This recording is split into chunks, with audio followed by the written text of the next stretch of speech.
Hello, and welcome to a sunny book nook. Okay, so today I have my podcast co-host with me, Renaissance, and we're going to be doing a reaction video to 1-star book reviews of our favorite books. Obviously, I read a lot, that's why I have this YouTube channel, but this one does not, but that's okay. But your favorite book is The Seven Husbands of Evelyn Hugo by Taylor Jenkins Reid, which is a beloved book on BookTube, and in many communities. I'm not saying it's a niche favorite book. Yeah. I'm not trying to be that kind of girl. It's a lot of people's favorite book. Yeah. But I'm just saying it really is my favorite book. It's a fixation. It's an obsession. Yeah, it is. So we're going to be reading some 1-star reviews of that. How do you rank say your favorite book. What book should I talk about? Well, I have a lot of favorites. I can never determine one favorite. So let me go look at my favorites shelf right now. Oh, we read The Divines as well. So we should look at The Divines. Yeah, because we actually I mention this every time I talk about this, but we interviewed the author of The Divines, and she's lovely. She's really nice. Yeah, and we love this book, and it's about British boarding school girls and their drama, and then also the aftermath of it, because we get the perspective of the adult version of the girl that we get the perspective of, and it's all about perception and who you really are, and then the queerness and intimacy of girlhood, and then how brutal it is, especially in terms of it's brutal out here. It is, and you get an attachment to these characters a lot. This is my niche favorite book. The niche favorite book, yeah, because it's not popular. It was released in January of this year, I'm pretty sure. It might be more popular now than when we first read it, because of our influence, of course. Yes, of course. But I'll also I could do Normal People. Oh, Normal People, yeah, we could do Normal People too. Yeah. Yeah, so those are all books we both read and enjoyed and really liked. So Normal People, The Divines, for me, The Seven Husbands of Evelyn Hugo, because we've both read these books and adored them. So we're looking. Well, okay, the average star rating of Seven Husbands of Evelyn Hugo is 4.44. Because and there's 479,812 ratings. So a ton of people have read this book, and a lot of people enjoyed it. Clearly, so we're looking at the very slim amount of 1-star the reviews. 1 star is this, and the tiny 5 star bar. is that. Yeah, exactly. So these people are already wrong. To me, this one is from Corin, if you're out there. Wow, that was awful. The content is of the supermarket tabloid variety, and the writer lacks all subtlety and grace. She might as well have beaten you over the head with the mallet as introducing her themes. Okay, that just wasn't written correctly. So maybe you need some lessons. This book has the stuff that gives chick lit a bad name. This book isn't even chick lit, though. I don't understand. It's historical fiction, commercial fiction. Is the person upset because there are the tabloid... there just are tabloids in the book. Yeah, the book is about... And end with a little... Because that's the whole point of having Sub Rosa in there. But then you get the context of Evelyn's personal life behind the tabloid headlines. And I think it unfolds because you find out who the great love is, on page 100. So then the rest of it is, makes sense. Yeah. This one called Evelyn Overhyped and Lame. How dare you? Annoyed at the dull writing and overhyped lame Evelyn. I liked her, but not in the way the author so desperately tried to make you see her. Excuse me? And the final twist is so obvious and dull. I don't think so. I don't think the twist with Monique? Yeah. If you saw that coming, you're a sick motherfucker. And don't make me call Carl Bismarck. Who's Carl Bismarck? He's dead. Okay. I don't understand the hype. Her life was indeed interesting and glamorous, but we so often find ourselves praising storytellers when in fact we just need some good hecking writers. Excuse me? Well, I don't think Taylor Jenkins Reid's writing is nothing to write home about, but it makes you... It gets the job done. Right, it it's makes not... you feel... It's commercial. It's commercial writing. So it's not particularly good or bad. It's fine, and it's fine for the story. But I get why people would criticize the writing, and if they wanted something more than that. If you... but if you go in with that expectation... But also a lot of people read it and don't fall in love with Evelyn and Celia, then I don't know what to tell you. You just don't have a heart. Like, you just don't like my best girls. I'm not really attached to them as characters. I just think the story is good. But the people not liking Evelyn as a character is interesting to me because I don't think there's much to not like about her.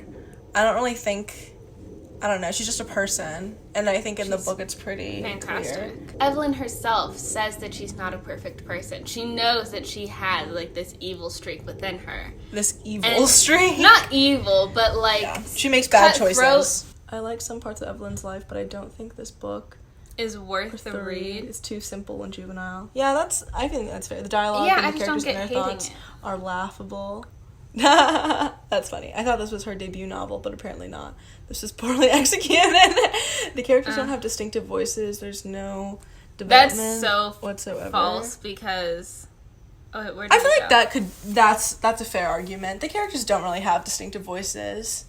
Yes, they do. I could hear them in my mind, in my soul. Yeah, but they all talk the same. They all talk in the same way. People don't talk like that. They talk like dialogue. And I mean, that's fine. But it's also because Evelyn is retelling her life from her perspective. But, like... Harry talks completely differently. Especially, like, when in the Dawn era, the voice of Dawn versus Harry as, like, the two main men in her life could not be more different. Well, I think they're different because of their behavior and characterization. Less so their dialogue. Less so the exact words that they say. But, like... I understand if people don't see that because they don't view these people as characters in their, like, characterized in their own right in, like, a really distinct way. But they are, though. I mean, you can think that. I do. That's what I'm saying. I think that it'd be... I mean, I don't know. Maybe it's because I read the book like a movie or, like, as a screenplay. And... pop out the characters, and I guess these people are... They're reading it as a book. Yeah. As a piece of literature. Yes. Not something that you could see and play for out. me, like, it's like entertainment. Because if the writing was actually so bad that it took me out of the storytelling, then I'd be like, okay, this is bad writing. But it is good enough and digestible enough to convey the emotions, the characterization, the scenes that are playing out in the book in an efficient way that I think is what makes it enjoyable and fun and just like something that I would sit down and read for like hours at a time. I read it all in like 36 hours and like 60 of it in like one sitting. Yeah, I read the majority of this in one sitting too. I read it in like 2 major sittings. Yeah, like it's really easily digestible in that like it doesn't really make you think too hard. It's just a lot of things are happening and then you're like consuming them as fast as you can because you want to know what happens next. You have to know what happens next. And there's such an emotional attachment. Yeah, but I guess it's not like thinking too hard in like an intellectual way, but like you just want to know what happens. And especially when like Evelyn was giving all these disclaimers to her behavior and Monique is like, "Girl, what the fuck did you do?" And then you're just reading the whole book like, what did you do? Where's Celia? Let's see what this one has to say. It's a lot of, like, I like the concept but not the execution. It's seeming like a lot of... Where it's, like, the telling, not showing. And amused at the ridiculous secret Evelyn was hiding from Monique. Amused? Why do you think that's funny? I actually know someone who gave this book, like, 2 stars because they didn't like the twist and they thought that it was, like, it was really fucked up and, like, bad. How could Evelyn have known? I said this on our podcast in the first episode of season 1 or season 2. How could she have known? I do not think that she is a bad person for what she did because no, it's not the person, the reviewer. I think the reviewer's name is Monty Price. Monty said that he didn't like. It's not that he didn't like Evelyn. He didn't like the way that this story was written. He didn't like the framework of the story and the twist at the end, because he thought it was like cheap and like bad and like exploitative of these characters as like people, which okay, fair. Like I guess that as a twist could be seen as the framing device of the story. I think it's arguable in terms of how much it benefits the story itself. Some people think it's really cool and mind-blowing and like fun, and some people are like, this is stupid, and like laugh at it, which okay, I mean, don't think it's mind-blowing and fun, but I think it's useful because the chapters,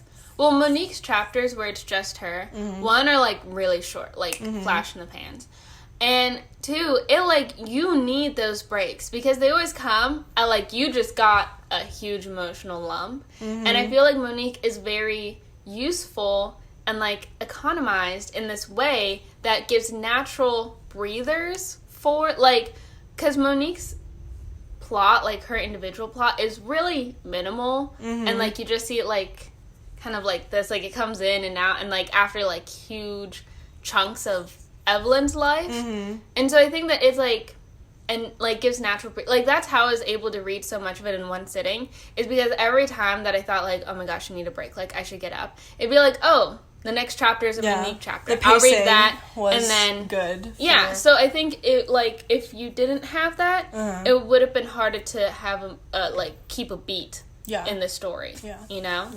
Okay, do you want to move on to another book? Yeah. Okay, I pulled up the Divines 1-star reviews. Okay. And, okay, so this book, the scroll past all my friends marking it as to read. But this book has an average of rating of 3.21 on Goodreads, which is very low. Like most, that's very low. On Goodreads, if something is below 4 stars, that's a low rating. Like, very low rating. Especially if it's less than, like, 3.8 stars, typically. There's only 4,000 ratings of this book and 700 reviews, so definitely... And 2 of them are ours. Definitely not as big as Evelyn Hugo, which has 100 times these ratings. So looking through, there's mine. Yeah, there's my friend's reviews. Amanda says, this book was absolutely awful. There's not one single likable character in the entire book. They're a bunch of insufferable, entitled, selfish brat bullies who use their perceived status to make life absolutely miserable for everyone around them. I read for enjoyment, but this book made me feel disgusted and angry at their awful behavior. If there was anything redeemable whatsoever in this book, I wouldn't be so annoyed about wasting time finishing this book when I could have been reading something much better. I will never recommend this book to anyone. The fact that this person doesn't think that any of the characters are likable, or wants characters to be likable, or thinks that the fact that these characters are entitled, selfish brat bullies and are trying to make their lives absolutely miserable for everyone isn't like the point of the book. Like it's like you've missed the plot. You've really lost the plot. You're reading, like, do you read all books thinking, wow, every single one of these characters have to be good on a moral level, and the things that they do to each other because like also, and the husband is nice. You don't like the husband. And also it's weird because have you ever met a teenager? Like, have you ever met a high school girl? Like, those people are bitches. They're mean. They are mean people, but that doesn't mean they're bad people. No. They're just malicious to each other because of the social setting at play. So, like, you're kind of really missing the whole the whole point of this book, which is in itself a criticism of teenage girlhood. It's an observational teenage girlhood and a criticism of class and isolation and all the things that make these girls so mean, their poshness and their privilege. So I think you just kind of missed the point, Amanda. In the first chapter, or like by the second chapter, you know that this book is going to be about teenage British schoolgirls in a posh setting. Like you get the geography in terms of like the relationship between the townies and the girls at the school. So then if you had a feeling that you do not enjoy reading about bitchy, bratty, boarding school teenage girls, why would you sit through the rest of the book? Because then you're obviously not going to like it, if that's the case. Like that kind of comes with the territory of the setting of the book. Yeah. And another person said, okay, that's it. I finally realized I can't keep getting pulled into all-girls boarding school premises. It worked for me when I was a young girl, but not anymore. This book was the final straw. It was terrible from the start. That's not true. But for whatever reason, I kept on reading because you want to know what happens. Just kept on going despite these awfully flat characters that are nothing more than dull cliches and obnoxious caricatures. And then that ending, I can honestly say I don't recommend this to anyone. I feel like these characters are not flat or cliches or obnoxious caricatures.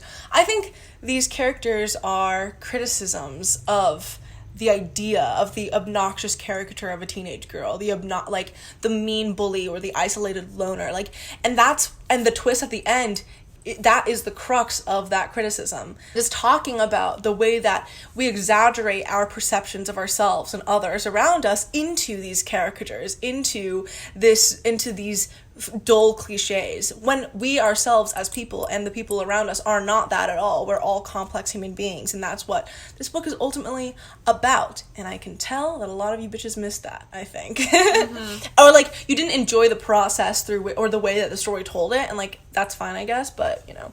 And then someone said, how to come of age without actually growing up. I think that's what this book is about. It's about how people come of age. But the way that they change and the way that they grow up, it is impacted and deeply rooted in the ways that they came of age.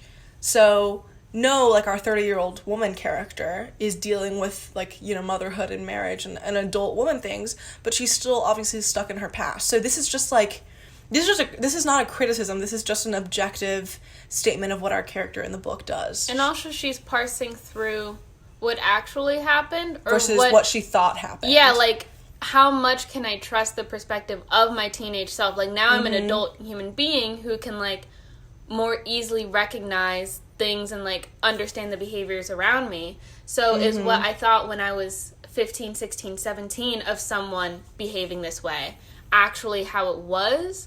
Or now that I'm older, now that I have grown up, now that I've matured, can I understand these situations better?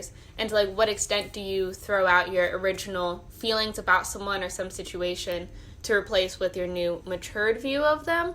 Or do you hold on to those feelings from the past, even though you yourself have grown up? So I also think that they did not. You also lost the plot.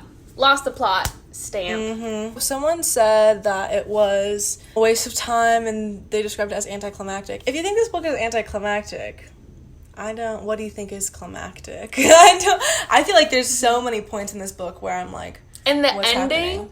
The ending is so, like, it's so good. Punch through that thing because there's no, like, once you, like, you feel it, it's like when you get to the top of the roller coaster. Yeah. And baby, you can't stop until you're at the bottom. Like, you have to know what happens. Because there's a point where I think I was going to, like, read this much. But then the ending has started. I'm like, this is it. In the perspective of her as a 30-year-old woman, you see the buildup of her obsession over her past. And then it culminates in this high school reunion.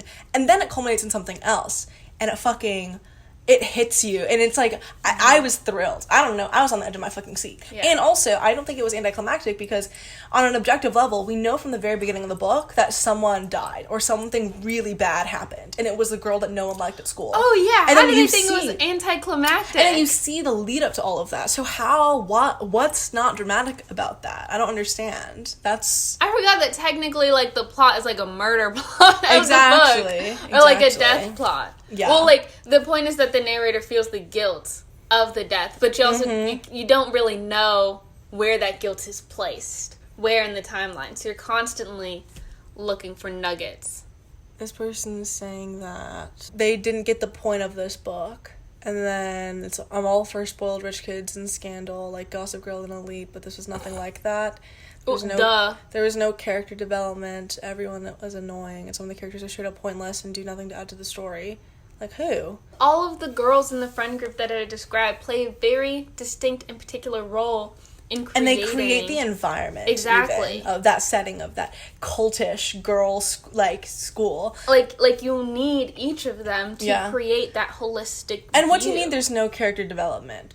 The whole plot of the story is seeing how these people change because of each other and how they are themselves versus how they think they are, and then how other people look at them and perceive them. Like, that's the whole point of the story. That's the point. If you don't get the point, that's the point.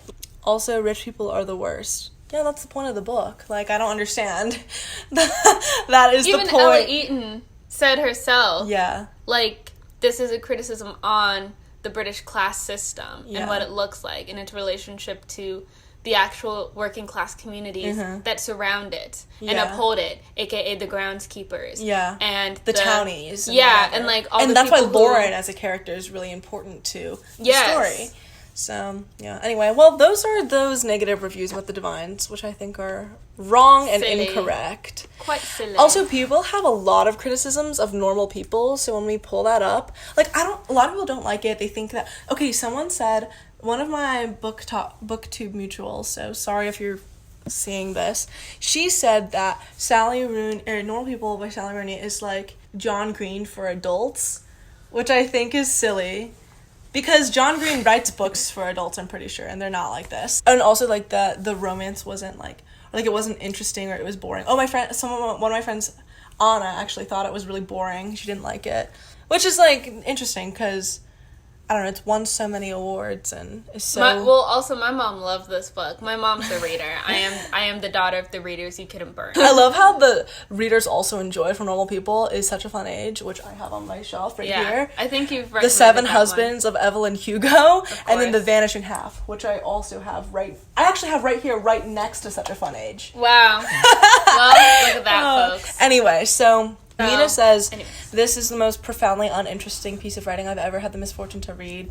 Lies. I mean, if you don't think it's interesting... What's not interesting, though? Well, also, okay, the people who don't like this, no shade, no tea, but also, they're both... all shade, all they're tea. romance readers, like, they read romance books, like, Wattpad-ass romance books, and, like, but the thing is that, you know, like... But the love is so deep and multi-layered in this. Like, I think it's too literary for romance readers. Romance readers are going into a book that is marketed as a romance between two people, as, like, where's the romance, where's the drama, where's the, like, you know, the typical things that... Because I've read a lot of romance novels, like Talia Hibbert and K. Charles and K.J. Charles and whomever, like, you know, but that's why this is such a breath of fresh air, because as someone because who it is literary. Yeah. And, like, when they are apart later in the book and you're reading the emails that they write to each other of their days and, like, their philosophical thoughts, it's that so interesting. is romance. And like, it that shows their that's intimacy. The thing, like, and the trip to Italy when Marianne is in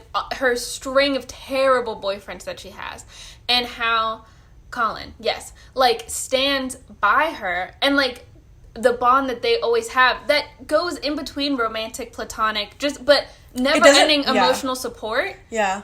What more could you want? Yeah, well, I think this is the thing, though. I feel like romance readers are going into books and with the writing romance is... in them. The writing is very good, but the people who go into this book looking for, like, or romance readers who are going to this book, first of all, I don't think a lot of romance readers read, like, literature, so it's true, they really don't, and so you're not really used to that sort of writing, so the writing kind of just feels boring, when really it's like that because it's simple yet profound, and it's, like, piercing in how it's like it resonates in you know, in people's experiences and lives, and a lot of people are like, wow, I'm just like Connell, I'm just like Marianne. Connell, I called him Colin, I'm so sorry, my love. Actually, I think a lot of people like Connell a lot and think Marianne is annoying, or, like, relate to Connell a lot more, which I think is interesting, because my friends are always like, oh, Sunny is very much a Marianne, which is, like... That's true. Like, if you're saying that I'm like a Marianne, does that just mean you hate me? Like, what's going on? Her strained relationship with her family and her town and her high school, and then her, like, mental health struggles. If you think this is uninteresting, it's probably just because you're a romance reader, it's probably because you're used to how romance structures plots and characters and stories, in which it's just so distinctly different from what this book is about. This book is not about the romance. It's about these two characters, these two people who feel real, like real life people with their real flaws, and their relationship over the course of time, and how they grow up from high school till grad school. So it's not about these two people meet in some way. They start to fall in love, and then there's some dramatic thing that happens, and they don't talk to each other, and then one of them makes up and they kiss and they fall in love and are forever happy. Like, that's not what this is about. And if you expect romances to be like that because that's how romances are structured, like on a general level, you're gonna think this is boring because you don't have taste. Who makes one genre their entire a lot of people, or like, even I love a sapphic period drama. We all know this. I love romance stories. We all know this. However, that doesn't mean I can't enjoy or don't go out of my way to enjoy things that are not those films or those books. Yeah, I think it's really interesting because, like... In the way that I love Evelyn Hugo, And this book. As a booktuber and seeing how other people read and then how I read, I always think it's really interesting because people complain that everyone on BookTube just reads, like, YA. That's not true. And also people, like, or fantasy or whatever, but there are particular people who read a lot of fantasy, a lot of sci-fi, but they also read other things, like YA contemporary and literary and whatever. And then there are some people who only read literary fiction.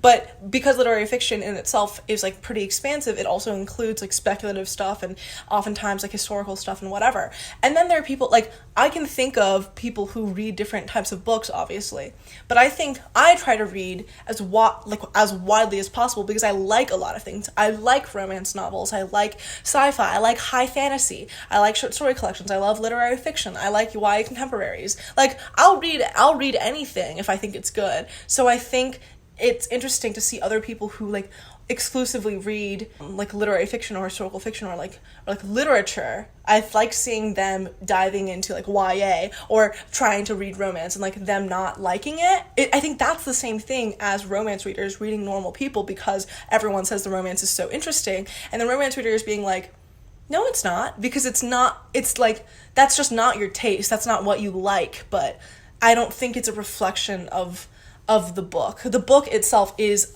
a literary novel, and that's where and it does everything a literary novel should, and it does it very well. Sally Rooney is just so smart. She's such a genius, and I recently read Beautiful World, Where Are You? And I talked about it on one of our recent podcast episodes, but it was kind of an amalgamation of normal people and conversations with friends, but then also elevated because we get the perspective of a character who is like a stand-in for Sally Rooney, and so we get to hear her perspectives as someone who is winning all these awards and getting flown out and has a lot of money all of a sudden, but how does she deal with that as a person, as an individual who is so, addled with mental illness? In the very beginning of Beautiful World, Where Are You? Our main character has just left, like, a mental hospital, like, facility. Mm-hmm. Kind of like in This Way Up.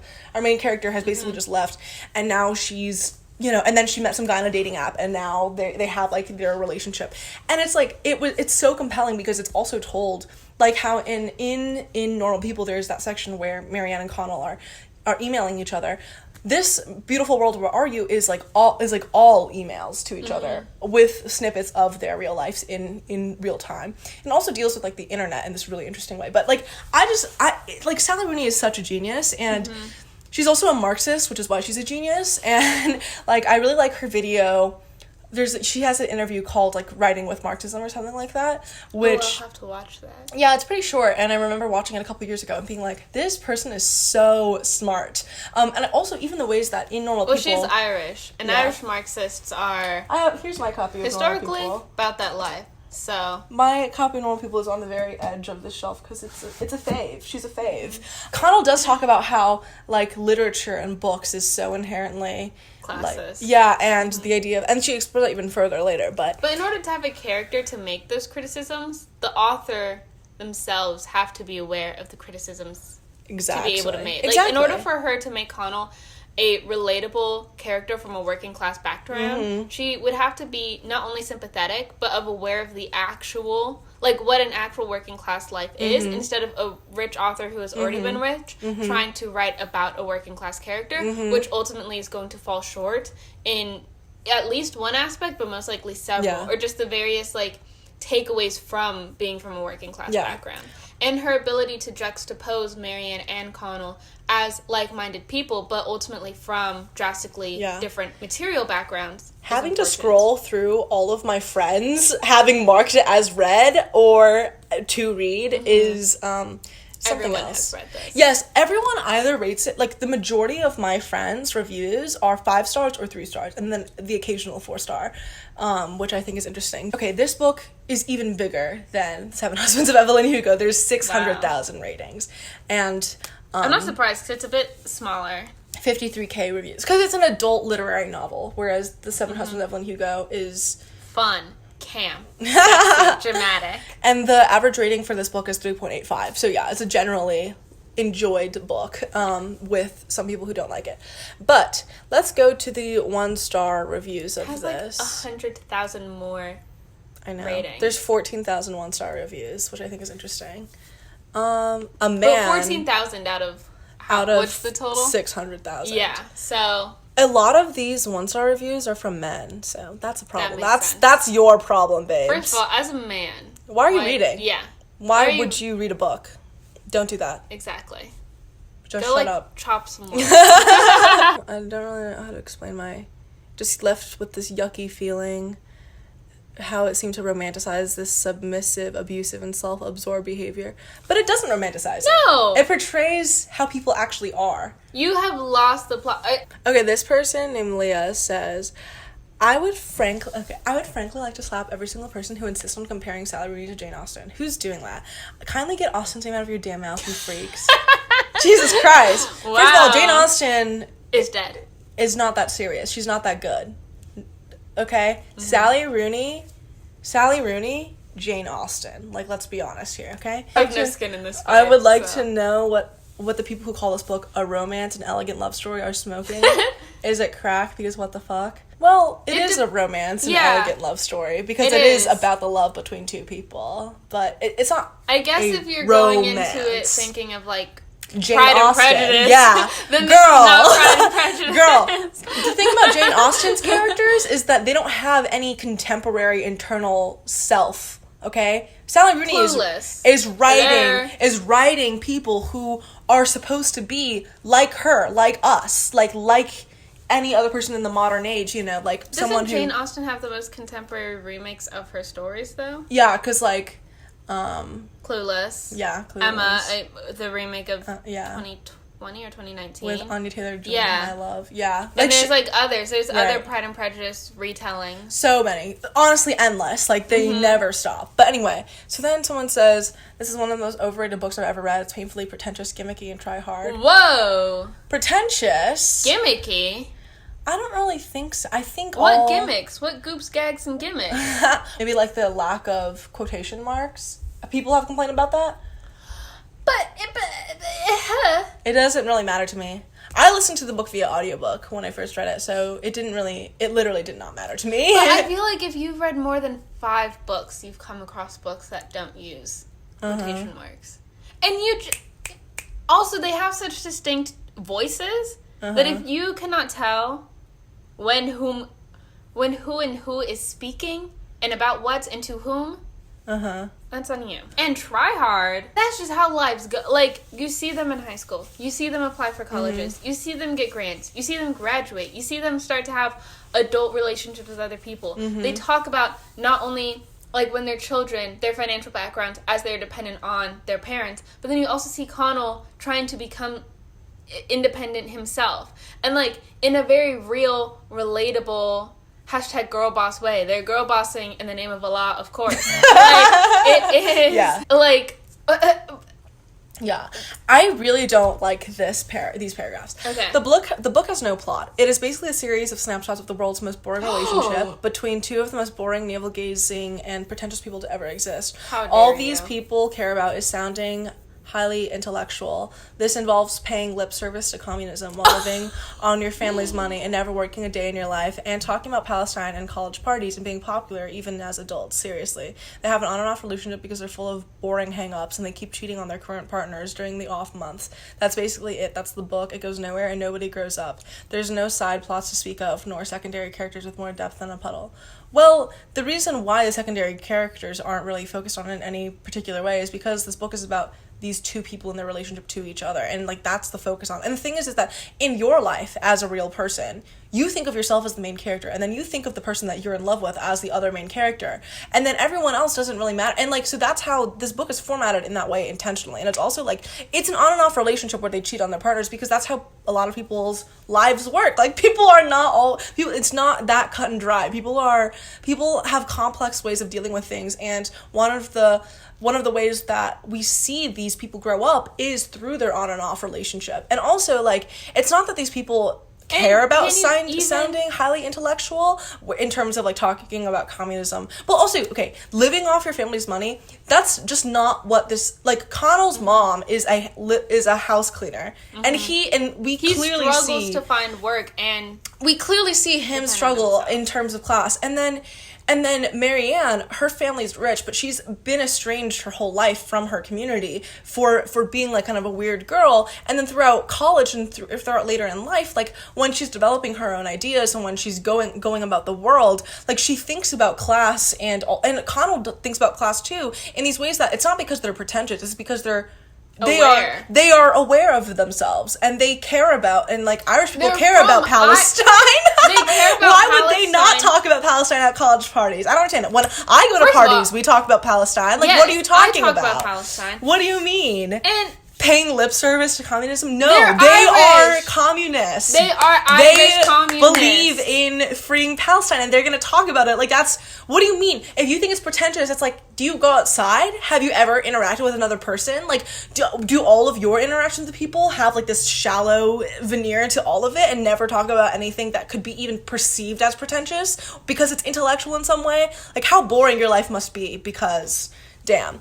And then they start shitting on Celeste Ng's Little Fires Everywhere, which I love. So again, that's a red flag for me. If you don't like Little Fires Everywhere by Celeste Ng, that's a huge red flag for me because it usually means that you are the type of person that book is criticizing, like a white liberal mom type person, or someone who's just not self-aware at all, or like thinks poor people deserve to suffer, right? Like my parents watched the show. Well, the show is much more obvious than the book. Like the book is very like subtle in the way that it portrays these characters, whereas in the show, you have to see. The thing is that because it's not as subtle, if you still don't get it, then you really what is wrong with don't you? Get it. What like is wrong with you? If you finish that show thinking that Reese Witherspoon good, Kerry Washington bad, still like when it is literally or if you think given to you it's on a too visual, simplistic, or if you think the story itself is not realistic or is or too if you dramatized think that those behaviors like, are not real and grounded in reality, then it's like you are not living in the world. And if you don't, because it's probably even more obvious in the show than it is in the writing, if you don't pick up on the anti-blackness and the microaggressions within their first interactions, as you're watching it with people, and you don't get how the evilness is there from the beginning, you don't get it. Yeah. And also, like, the way that the adoption and, like, the way that this Chinese baby and this mom and stuff, and, like, the relationship, it's heart-wrenching. Why do you think that this is cheaply said? But see, okay, anyway, this person in the same review says, I have to say, in the beginning, the novel reminded me a bit of Celeste Ng's Little Fires Everywhere. In both novels, a woman who it's genius. A woman who had a baby while very young and is very nice and sympathetic is the cleaner for an unlikable rich family. What? But the thing is that the unlikable rich family, they have depth, they have complexity, and there's reasons for why they're unlikable, and it's not just because they're villains, it's because they're people who are the result of their environments. And Marianne is from this rich family, and she has an extremely strained relationship with her family, and they are incredibly abusive to her, and for all of her life she's been incredibly isolated by her town. So like the way that she understands the world and the way that she interacts with it is informed by these things. So obviously, like, okay, anyway, the cleaner's kid and one of the rich kids begin a secret relationship. Celeste Ng took this premise and basically wrote a soap opera as a novel. It makes for a fun if shallow read. If you think it's a shallow read, you're not thinking. Rooney took this premise and said, how can I make it a ponderous literary novel? So she removed all the quotation marks and made it depressing and weird, sprinkled as many cynical millennial things as she could without much care for developing them. Bullying, communism, BDSM, the financial crisis, English lit students, Y'all MFAs, just hate communism. Abuse, depression, suicide, hermetic college cliques, sexting, being broke, anxiety, pedo teachers, Kanye West, and the result is both gross and insubstantial. Thanks, but no thanks. Well, that's life, though. These people, like, that's what Sally Rooney is writing from her experiences as an Irish young person growing up with a contemporary world during the financial crisis, at school for English, looking at literature, interacting with other people. Like, she's writing from her experiences. If you think that's pretentious and ponderous and like too literary, okay, like that's just you not having empathy and ability to see yourself in characters that are so clearly empathic and so truly relatable and created in this way that's like it's hard to not empathize with them, I don't think. So if you can't because you think it's too pretentious and gimmicky, I feel like you are choosing not to see past that. What are people's necessary... Why do y'all need quotation marks? I'm not in the reading scene. So, like, Let's obviously, use like, I read. brains. But, like, I didn't know that it was that...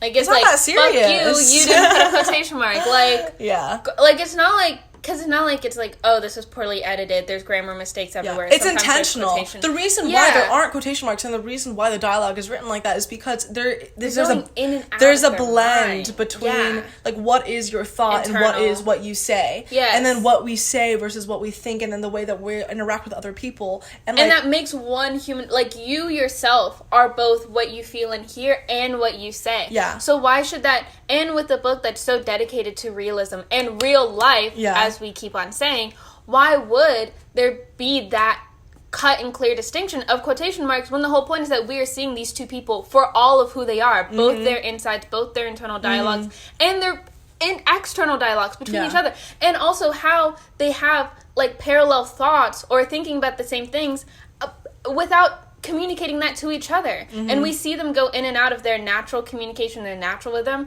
and then when it reaches that tension and they're not thinking the same thing, and how that leads to their off periods, and that oscillation between the two. Yeah. So it has, not only is it like, girl, just read. Like, first, it's not that Let's deep. think a little but bit. also, like, it is that deep because it has a purpose and it does it successfully. And it's, like, used critically. Like, it's not just like, oh, she's too lazy to hit that key, or like the editor's too lazy to like go in and put them in. Like, there's a reason for it. It's intentional. How annoying would it be if you're talking with someone and every time they talk they put air quotes, and then when you were when they were talking and you were thinking, you like stop the air quotes. Like, I'm sorry. Because what it is that, like, you're looking into these people's real lives. And it's also, like, as a person, I don't separate my thoughts and what I say that much. That's not really... I don't remember if it's something that I've vocalized or if it's just something that I've thought. Same. Or tweeted. For me, did I think it? Did I tweet it? Or did I text it to Sunny? Like, usually those are the three things. It's like how like my thoughts are immediately vocalized, and if they're not someone somewhere. The internal dialogue, it's like that's just weird to me. So anyway, those are weird. I'm always talking aloud to myself. So those are the 3 books that we loved and other people didn't like for some reason because they have bad taste. Boo. Let me know your thoughts. I think it's funny that for the divines and normal people, it's like the bad reviews are people who like romance, but then when we went to the bad reviews for like Evelyn, Hugo, they're like, oh, it's boring, poorly written. When like all these people are like, oh, it's too intellectual. It's hard. But then also, like, how am I, someone who thoroughly enjoyed all of the books that we just read? Maybe you don't have range. Maybe you don't have range. That is a you problem. That is a you problem. Like, why are y'all thinking, like, oh, this is too commercial, this is too intellectual? Enjoy what you are given. Eat the food that is I do not get it. And there's so many books. Why are you beefing with these? Anyways. So, that's all we have for you today. If you want to hear us talk more about media and our correct opinions, you should listen to our podcast, Lavender Menace, which is always linked in my description box. So, and on Spotify and Apple Podcasts. Exactly. So go check that out. And on Patreon. Yeah, subscribe to our Patreon if you want to as well. So that's all. Bye.